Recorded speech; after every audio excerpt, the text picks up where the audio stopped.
Welcome to the Georgia Fencepost Podcast, where we aim to tell interesting stories about our guardsmen and flatten communication. I'm your host, Staff Sgt. Rydell Tomas. Today we have the chance to sit with Staff Sgt. Dillon Nelson, a volunteer cadaver dog handler with the Georgia Emergency Management Agency, and an aircraft maintainer with the 116th Air Control Wing. Let's get right into it. So, I was born in Tampa, Florida. Grew up in the military. Both my parents were in the military. So I kind of was drawn to it from an early age. So I kind of knew that I was going to go into the military. So I started college and figured I didn't want to go, didn't know what to do. So I enlisted, and I was stationed in Montana. Well, that sounds fun. Yeah, you say that, but yeah, so I was stationed in Montana. It was a great state, good assignment. Work was hard, though. So once I ended up palace chasing into the Guard. Palace chasing, what does that mean? So basically, it's like a incentive thing where you can voluntarily separate early. Right. And what you have left on your active duty enlistment, you double it for the Guard. You double it? Yep. So if you get out from active duty with 2 years left, you would have 4 years in the Guard. Correct. Okay, I'd never heard of that before. Yep, so I palace chased, and I had 3 years left on my active duty enlistment, so I had 6 for the Guard when I came over to the Guard. Which is basically what most enlistment, the time frame for an enlistment is now. So, of course, you have the 6 years with the 2 year in active reserve right after. So, right, yeah, so so I did that, and then once I got here, the hours were different, actually had access to a bathroom. Right. Yeah, so it was definitely a culture shock coming from what I did in Montana to coming to the maintenance squadron here. So I had, for lack of better terms, idle hands. Right. So I kind of wanted to use my spare time, to do something, and try to, at least keep myself busy and then also do something, that gives back. And that's what I did is I ended up signing up for the search and rescue program through the state. Growing up, I had little dogs. Right. I had a couple little Boston Terriers, and yeah, it was definitely a culture shock getting the dog that I have now. Imagine taking one of those to a search and rescue mission, like a much smaller dog.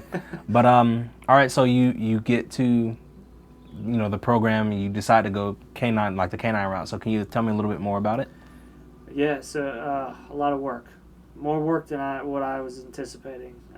So it's a lot of training and learning how to train the dogs and then train yourself. Right. And so while you're training the dog, you're also training yourself to be a good handler and trainer, but also in search and rescue as well. So, because my rescue specialist certification only got me in the door. Right. You got to keep it going from there. Yeah, so I was able to do mission manager courses and rescue tech courses and stuff like that, which I have those certifications. So, and that's just for me. So you opened the door for an entire new world, basically, and you were starting from ground zero. Ground zero, yep. So I got my dog Jakoby at 8 weeks old, and from there you have to do, it's very strict as far as timelines and milestones for their training. So you have to be up to a certain speed when they hit a certain age, and if not, they do like retraining where right. they can get you in. You can get with some people, some different trainers, and hey, these are my shortfalls. How do I pick it up to where we can meet the milestones where we need to be? And a lot of dogs, they wash out. They just can't hang. And right. Luckily, Jakoby was a rock star with it. That's awesome. What kind of dog is he? He's a Belgian Malinois. Yep. Okay, so it's high energy. Yeah, I'm imagining. Really high energy. Requires a lot of attention. Is he social, like with other dogs or with other people? Yeah, so he's able to work with other dogs on a team and stuff like that. We try to separate the dogs as much as possible. Right.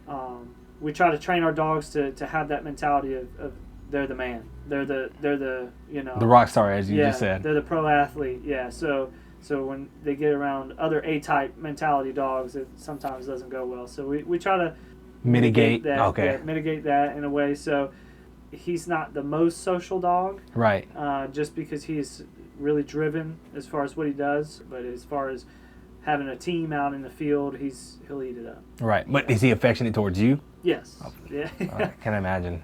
So I have just a regular dog. I have a pit bull who's extremely affectionate, but that type of training, I'm assuming that like those types of dogs are selected for a reason. Like those are probably like German Shepherds, or that's what I see. I don't know anything about it, but yeah. So search and rescue is a little different when it comes to the selection of the dog. We look for more of a dog that has the stamina to be able to go all day long.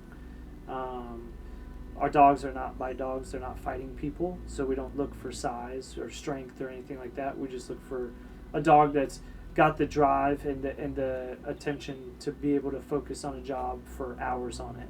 What does he look like? So compared to what most people think is police dogs, right? So your normal police Malinois is anywhere from 65, 70 pounds, right in that area. He's right around 55 pounds. So he's a little guy.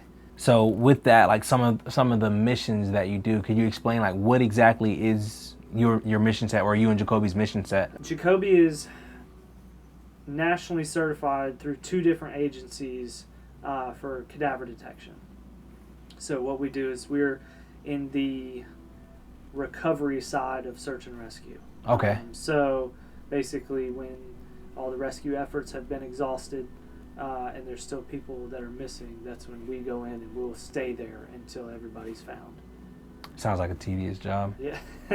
Sometimes can be. I'm assuming that a lot of repetition or just a lot of training goes into Jakoby and you doing the job really well. Yep. Yeah, so it starts from day one. As soon as we get them home at 8 weeks, we start what's called imprinting. Mm-hmm. So basically that's exposing them to the odor that we want them to find. Right. So in his case, it's human decay. So anytime he ate, which as puppies are really food motivated. Right. That's like their favorite time of day. So basically what we did is anytime he ate, he was sitting or we had a little jar of cadaver sitting next to him during his meal. So when he's eating, he's associating that smell with something good, which is his food. So it excites him. So every time now he smells it, he gets excited. So Jakoby's assigned to Region 22, which is Alabama, I think a little part of Mississippi, but I think it's Alabama, Tennessee, and Georgia. Okay. Yeah. So that's more of our area of responsibility. Mm-hmm. So that's typically where we hang out and do all of our missions at. We can go outside of that, but hopefully this winter we can get the training. But for here, it wouldn't make sense for us to have the winter training. Yeah, to have avalanche training or anything right. like that. So would it be cool to kind of expose him to that? Sure, but I would never. It wouldn't be practical here in this region. So. Because we seldom get that type of weather. So. I think we're going to get an avalanche in Georgia. Yeah, so those dogs will be all kind of spread out. They'll have their specialties, whereas Jakoby, his specialty is wilderness. Right. Yep, so he does the wilderness stuff, and then we do the urban stuff as well. So. What do you prefer? I honestly, it depends on the time of year. Wilderness is really fun. I say that until I'm in bushwhacking 300 yards, and covered in ticks. That was my main concern. Yeah, and it's 100+ degrees out. Yeah, so that stuff is fun. We've done a lot of stuff up in North Georgia. Mm-hmm. So we've actually done the rappelling training at Mount Yana, where the Army Rangers train. Yona Mountain, yep. Near Habersham, right? Yeah, it's right near Helen. Right. Yep. So we've been up there, done rappelling with him. So that stuff is fun. That type of wilderness is fun. Given the weather, Yeah. So I'm assuming fall. Urban search and rescue, it's a different animal. It's fun to train at first, mm-hmm. but then as you do it over the years, it almost seems like it's the same thing over and over and over again. But I mean, I understand why we do it, and so it's a good skill set to have. That way, if anything happens, like what happened down in Miami, where the Surfside condominium collapsed. Right. We were in Wisconsin, just days before that happened, working a pancake collapse, which is what it was. Man. But, and I'm sure all of the training just pays off, you know, when you get into the real world situation, because I've heard that if you are training for something, like the training should be much harder than the reality. Yep. Would you say it's the same? Or would you say it's easier? So that's a tough question to answer, just because there hasn't been a single search that I've been on that's been the same. Right. Every time I go on something, it's something different.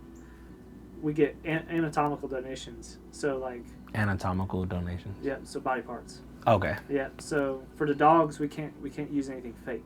Right. Because in the real world, they're not finding stuff that's fake. So anything that we train Jakoby on is real.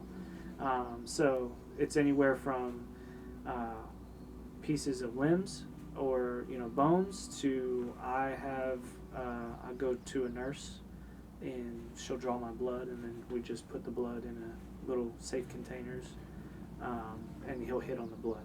Wow. So you guys are literally tied. Like, yeah, that's pretty cool. Yeah. So, but human decomp all smells the same to a dog. But yeah, that's what I was saying. Is like, so we were able to expose them. So the orthopedic surgeon, I think he's up in Atlanta. There was a guy that got into a motorcycle accident and pinned himself up underneath a guardrail, and they were like, "We got to take your ankle and your foot because we can't put it back together. It's mangled." So they were like, "You can donate it to these guys, and this is what they're going to use it for, or we can just toss it." And he was like, "Heck yeah, donate it." And so yeah, we had a whole foot in a rubble pile, and they were able to kind of go in and recover those remains. Right. So yeah, it made the training for them real. And we got really good feedback from their higher leadership and stuff like that, saying that was, something that they can't, duplicate. You can't replicate that, right? Yeah. So, but yeah, it's good to show them too, like, hey, you guys get exposure to that while, also seeing what a dog can do. Make sure you follow the Georgia Fencepost Podcast on your most popular streaming platforms. New episodes will be posted every first Friday of the month. Take care.